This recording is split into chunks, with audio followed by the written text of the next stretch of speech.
ईर्ष्या, अहंकार, झूठ और बेईमानी कितने घटे हैं। मैं बधाई देना चाहता हूं मैसूर के प्रशासन से। सैकड़ों साल की एक परंपरा है यहाँ दशहरा उत्सव की, और उस बहाने मेले लगते हैं। छोटे छोटे दुकानदार अपनी चीजें सजाते हैं और लोग अपनी जरूरतें पूरी करते हैं। यही मोहब्बत है, यही हिंदुस्तान है, ये मेले करते हैं। आप क्या खाएंगे, क्या पहनेंगे, ये तो सोचो। आप क्या पढ़ेंगे, ये तक भी कहीं और से तय हो रहा। प्रेमचंद की एक कहानी ईदगाह है हिंदी में, उसे इसलिए सिलेबस से हटा दिया कि अगर गांव में मेले लगेंगे और हामिद अपनी दादी के लिए चिमटा मेले से खरीदेगा तो मल्टीनेशनल कंपनियों के ब्रांडेड चिमटे ऑनलाइन कैसे दिखेंगे। इसलिए ये मेलों की जो संस्कृति है ये जिंदा रहनी चाहिए। जब तक आप दुनिया की इकोनॉमी नहीं समझोगे तब तक आप पॉलिटिक्स नहीं समझ सकते। चाहे वो हमास और इजराइल का झगड़ा हो, चाहे वो यूक्रेन और रशिया का झगड़ा हो, चाहे और कहीं के झगड़े हों, दो चीजें हैं। फिर इसके बाद एक आर्टिकल सुना दूंगा। एक होता है बाजार और एक होता है बाजारवाद। बाजार हर युग की जरूरत है, दोनों में अंतर यह है, बाजार का मतलब है जरूरत के हिसाब से चीजें बनाना, और बाजारवाद का मतलब है चीजें बना करके जरूरत पैदा करना। अब हथियार बना लिए तो लड़ो, उनके लिए ये युद्ध, ये आतंकवाद इंडस्ट्री है। अमेरिका करा दवाई बना ली, अब महामारी पैदा करो। तो चीजें बना करके जरूरत पैदा करते हैं। और अब विदेशी आक्रांता, अगर मैं एक निवेदन और कर दूं, ये पूरा समय इस दौर के लिए मैंने बहुत लिखा है, मेरी किताबें हैं राजकमल प्रकाशन से। अगर किसी ने आजादी का आंदोलन नहीं देखा है, नौजवान पीढ़ियां बैठी है, अगर उन्होंने आजादी का आंदोलन नहीं देखा है तो गुलामी की प्रक्रिया देख लो।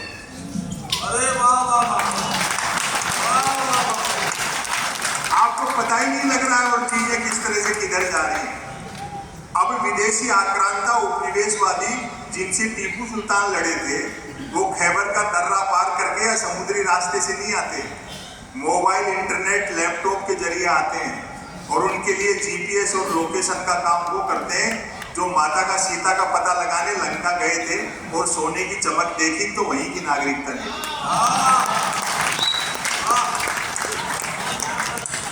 इसलिए ये जो कुछ कर रहे हैं वो इनके हाथ में ही नहीं है। जिन्होंने कुर्सी पे बिठाया है वो अपनी कीमत वसूल रहे हैं, और जिस दिन वो स्क्रिप्ट पूरी हो जाएगी इनको हटा करके दूसरे को बिठा देंगे। लोग पूछते हैं कब हटेंगे, कब जाएंगे। नहीं, हर चीज की एक स्क्रिप्ट है, एक पटकथा है पूरी। गब्बर सिंह अगर शुरू में निपट जाता तो 16 साढ़े 3 घंटे थोड़ी चलते। वो जिस दिन स्क्रिप्ट पूरी होगी तो आप जो चीजें हैं वो समय पे छोड़ें और मोहब्बत से रहें। गहरा सोचें और इस मोबाइल को थोड़ा सा दूर रखें। ये भी आपको होमवर्क देता है। आदमी के पंजे में मोबाइल क्या है, आदमी खुद मोबाइल के पंजे में आया। इसके फायदे भी बहुत हैं, लेकिन ये दुधारी तलवार है। एक रचना में आपको सुनाता हूं।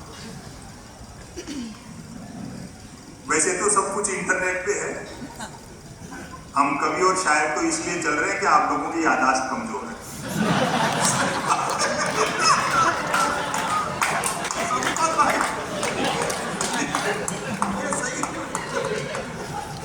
लेकिन लाइन सुनने का एक अलग है, उसमें नए अर्थ खुलते हैं। अगर आप कोई भी मंत्र हो, श्लोक हो, आयत हो, 1000 बार सुनी हो तो भी वो नए अर्थ देते हैं। तब आप वे भी क्या दिन थे, पुराना समय। इसमें कुछ हिंदी के शब्द आएंगे लेकिन आप समझ जाएंगे।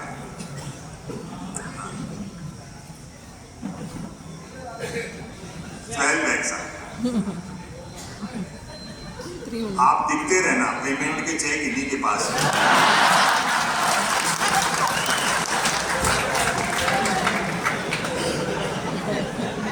क्या है, इसी से जीवंतता बनी रहती है, वरना तो भूखे मर जाएंगे।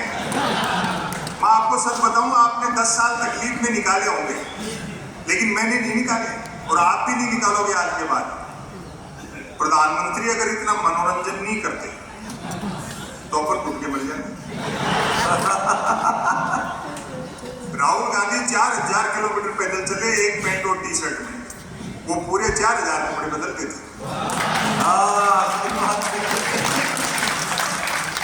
वो तो मैं बताऊं, काशी गए थे गंगा में नहाने, तो जैसे डुबकी लगाई तब दूसरे कपड़े थे और निकले तो दूसरे थे।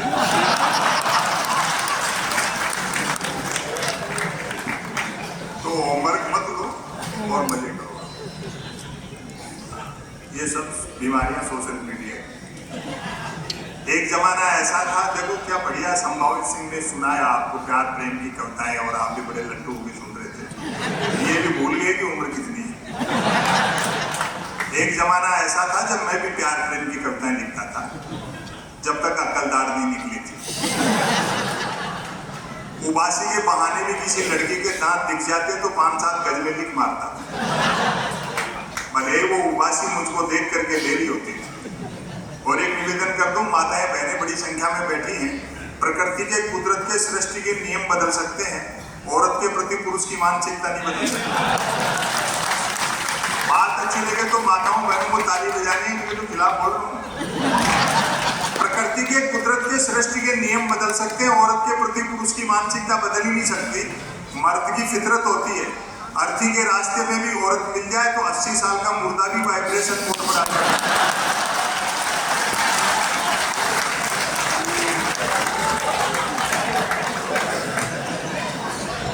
लेकिन इतना भी तय है कि शादी होते प्यार का बुखार उतर जाए।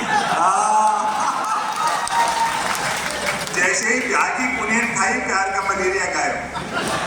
मेरे एक मित्र ने प्रेम विवाह किया। प्यार के दौरान जिस लड़की के साथ जो कंकर झील में फेंके थे, शादी के बाद दाल में निकल रहे। और ताली तो इस बात पर बजाओगे, जिस लड़की को लेकर भागा था अब उसको देखते ही भागता है। ये अच्छा है, वाह। शादी के 3 दिन बाद मिला, मैंने कहा नया नया प्रेम विवाह किया है, पत्नी को लेकर सिनेमा जाए, सैर सपाटा करके मंदिर मंदिर भटकता है। बोलो भाई साहब, सुना है जोड़े ईश्वर बनाता है, बस उसी को ढूंढना है। ये वो त्याग और समर्पण का काम। प्यार मोहब्बत में आदमी को अपना कैरियर तक दांव पर लगाना पड़ता है। मैं ऐसे कई लड़कों को जानता हूं जो कॉलेज के जमाने में मेरे साथ पढ़ते थे, जिन्होंने अपने बाप की गाड़ी कमाई से प्रेमिकाओं को जलेबी खिलाई, आजकल शहर के नाम ही हलवाई बने हुए।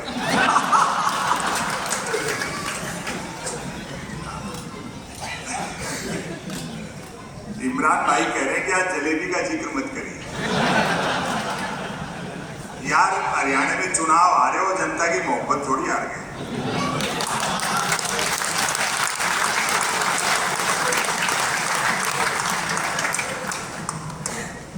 विपक्ष कोई नहीं होता जो पार्लियामेंट में असेंबली में होता है, विपक्ष सड़कों में भी होता है, और वही सच्चा विपक्ष।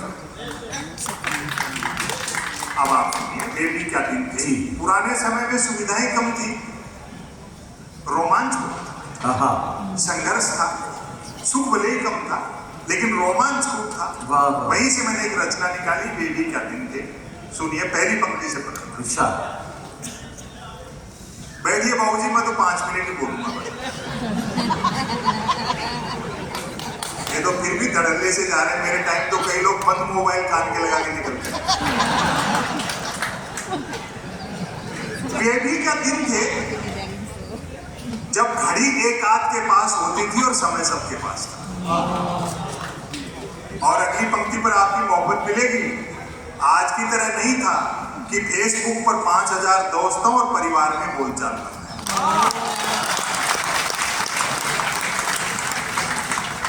आप लोग 2 पैसे देते हो, हम कवियों के शायरों के घर चलते हैं, हम थोड़ी सुविधापूर्ण जिंदगी जीते हैं, हमारे बच्चे अच्छी स्कूलों में पढ़ते हैं। उसके बावजूद ये कवि सम्मेलन और मुशायरा हमारे लिए धंधा नहीं है, एक मिशन है। हमारी कोशिश रहती है कि मोबाइल, इंटरनेट, कंप्यूटर, टेलीविजन में उलझी पीढ़ी शब्दों से मोहब्बत करे, किताबों की तरफ लौटे, बुजुर्गों का सानिध्य हासिल करे, दोस्तों एक निवेदन कर दूं, दुनिया की कितनी भी एडवांस टेक्नोलॉजी हो, उजाला बनाया जा सकता है, धूप नहीं बनाई जा सकती। तो ये उर्दू हिंदी के लोग जो रात रात भर जाग करके जो काम कर रहे हैं, आप बड़े मनोयोग से सुन रहे हैं। पुराने समय के सुख देखें, तब मोबाइल तो क्या लैंडलाइन फोन तक नहीं होता था, अतः झूठ सिर्फ आमने सामने मिलने पर ही बोला जाता था। खान पान शुद्ध था और याददाश्त अच्छी थी। हर व्यक्ति को 7-7 पीढ़ियां याद रहती थी, अपनी भी और गाली गलौज होने पर दूसरों की भी। हमारी प्राथमिक शिक्षा तो ऐसी थी, प्राइमरी एजुकेशन, हमारी प्राथमिक शिक्षा तो ऐसी थी जिसमें शिक्षा प्राथमिक नहीं थी। हमारा 50 बच्चों, 3 अध्यापकों, 2 पेड़ों और 1 कमरे का स्कूल हुआ करता था। आज तो इतने के बल पर लोग यूनिवर्सिटी चला रहे हैं। पढ़ाई लिखाई को लेकर कतई तनाव नहीं रहता था, क्योंकि हम स्टूडेंट और अध्यापकों के बीच, टीचर्स के बीच एक समझौता था कि सप्ताह में 3 दिन वे स्कूल नहीं आएंगे और 3 दिन हम। बोलचाल में राजस्थानी का इस्तेमाल होता था, अपनी मातृभाषा जैसे आप कन्नड़ बोलते हैं, बोलचाल में राजस्थानी का इस्तेमाल होता था। हिंदी सिर्फ शहरों तक सीमित थी, और अगली पंक्तियों पर आपकी तालियां रुकेंगी नहीं। हिंदी सिर्फ शहरों तक सीमित थी और अंग्रेजी तो पीने के बाद ही बोली जाती है।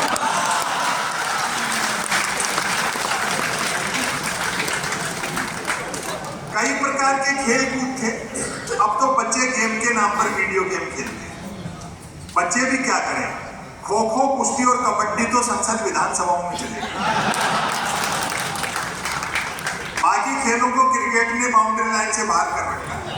जो चैनल खोलो क्रिकेट। एक दिन तो मैं भी टाइम पास के लिए देख रहा था, तो कमेंटेटर ने बड़ी ऊंची छोड़ी, बोले जब से धवन और कोहली ने मूछें रखी हैं तब से धुआंधार परफॉर्म कर रहे हैं। मेरे उस दिन समझ में आई कि दुनिया में महिला क्रिकेट क्यों पिछड़ा हुआ। अब अपना बचपन याद करो। हालांकि क्रिकेट तब भी खेला जाता था, बैट का मालिक बैटिंग करता था और बॉल का मालिक बॉलिंग। फील्डर भी यही 2 होते थे।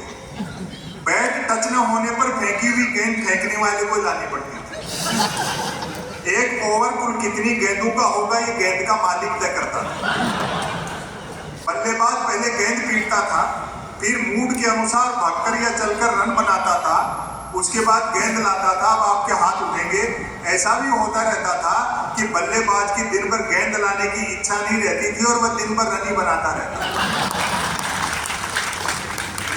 हम आवारा पूंजीवाद के दौर में जी रहे, जिसमें मिल गई बेकाबू टेक्नोलॉजी। नतीजा क्या हुआ, भीतर भर गया असुरक्षा बोध, जिसको डर कहते हैं। लाखों करोड़ों जमा है, उसके बावजूद टेंशन रहता है कल क्या होगा। बड़ी उम्र के लोग यहाँ बैठे, अपना बचपन याद करो। 2 जोड़ी कपड़े होते थे, वो भी घर में किसी बड़े के फिट करवा लिए, और प्रेस भी तकिए के नीचे दबा के होती थी। आज वार्डरोब, अलमारी पूरी कपड़ों से भरी है, और आदमी आधे घंटे तक तय नहीं कर पाता कि इस पैंट के साथ कौन सा शर्ट मैच करे। लोग भूखे उठते तो थे, लेकिन भूखे सोते नहीं थे। महंगाई बिल्कुल नहीं थी, ईमान के अलावा सब कुछ सस्ता था। और तालियां उठेंगी, सस्ताई का अंदाजा आप इसी से लगा ले कि फिल्मों में हीरोइनों को पैसा कम मिलता था तो भी कपड़े पूरे पहनती।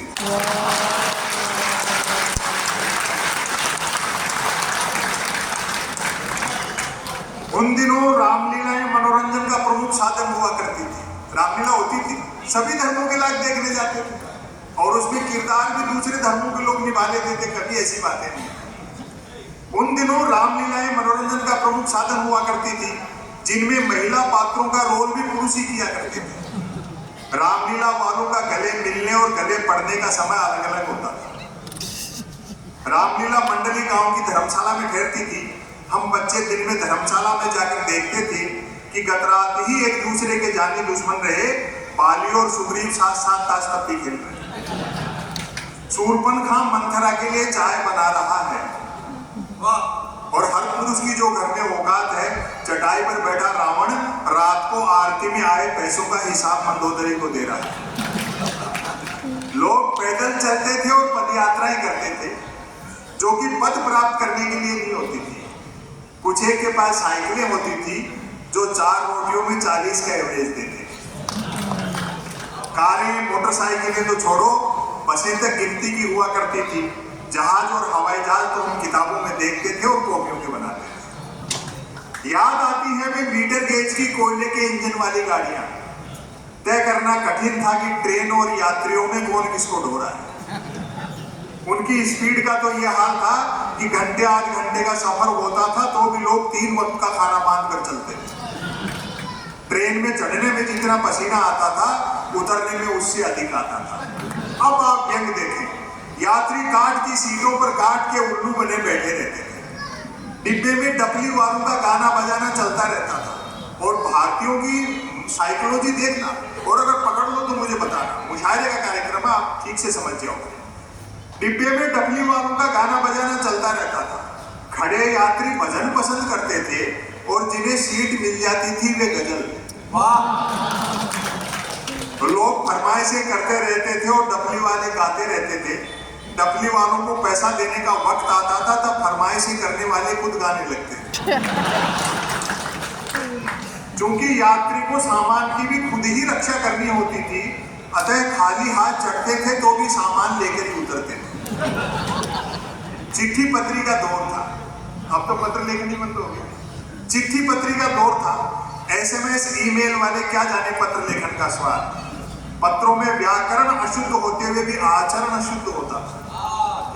मैंने तो स्वयं कई बार अपने पिताजी को चरण स्पर्श की जगह आशीर्वाद लिखा है। खत लिखता हूँ खून से शाही में समझना, अर्थात प्रेम पत्र लाल शाही से लिखकर अपने खून से लिखा बताने का रिवाज तब भी था। परिणाम भी वैसा ही निकलता था। जिन्होंने वैसे प्रेम पत्र लिख लिखकर कबूतर उड़ाए थे, आज बेचारे शादीशुदा और तोते उड़े हुए। शादी से याद आया, तब शादियों में व्यर्थ का धूम धड़ाका और दिखावा नहीं होता था। बस 2-4 बाराती बैंड पर बजती बीन की धुन पर नागिन डांस कर लेते थे, क्योंकि तब बीन बनाने के लिए रुमाल ही 2-4 बारातियों के पास होते थे। और बड़ी मोहब्बत थी। मैं आखिरी पढ़ता हूँ इसका फॉर्म। वह टीवी नहीं रेडियो का युग था। टेलीविजन ने एक नुकसान ये भी किया कि जो सुनने वाली कलाएं थी उनको देखने वाली कलाएं बना दिया, तो वो गहरे से हमारे भीतर नहीं उतरते।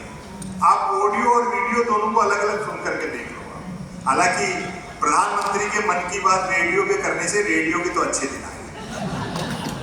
पहली बार जब उन्होंने रेडियो पे मन की बात की तो राष्ट्रपति ओबामा थे अमेरिका में, तो उन्होंने बधाई दी मोदी जी को कि मोदी जी आज तो आपको रेडियो पे देखा।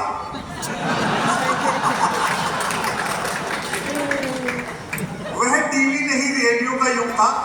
व्यक्ति बंदूक मिले बिना लाइसेंस के रख सकता था, किंतु रेडियो के लिए लाइसेंस अनिवार्य था। बिना लाइसेंस का रेडियो नहीं बजा सकते थे, जो पोस्ट ऑफिस में रिन्यू कराना पड़ता था हर 10 साल बाद। ऐसे भी दिन देखे हमने, किंतु रेडियो के लिए लाइसेंस अनिवार्य था।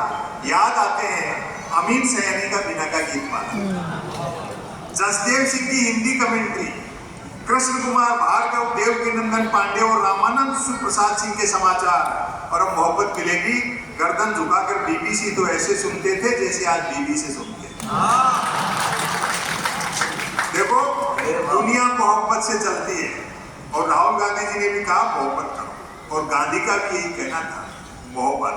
जब जंगल में आग लगती है तो न तो वो बरगद बचते हैं जो हवा को आंधी में बदलते हैं, और न वो बांस बच पाते हैं जो आपसी नगर से चिंगारी पैदा करते हैं। अंतिम मैं पंक्तियां सुना करके अपनी जगह लूं, उसके बाद इमरान प्रतापगढ़ी जी को सुनेंगे। आखिरी पंक्ति पर मुझे तालियों से विदा करना, वरना पूरा लेख फिर से शुरू कर दूंगा। ये बिल्कुल सही किया। और आखिरी जो 2 पंक्तियां हैं, ऐसा नहीं कि हमने तरक्की नहीं की, लेकिन कीमत ज्यादा देती। एक्सप्रेस हाईवे से 10 किलोमीटर नीचे उतरो, हिंदुस्तान आज भी 15-20 रुपए में पानी की बोतल मिलती है तो तरक्की नहीं है। सरकारों के गालों पर तमाचे हैं कि प्रजातंत्र में 70 साल की सरकारें देश को शुद्ध पानी नहीं पिला पाई। वाह!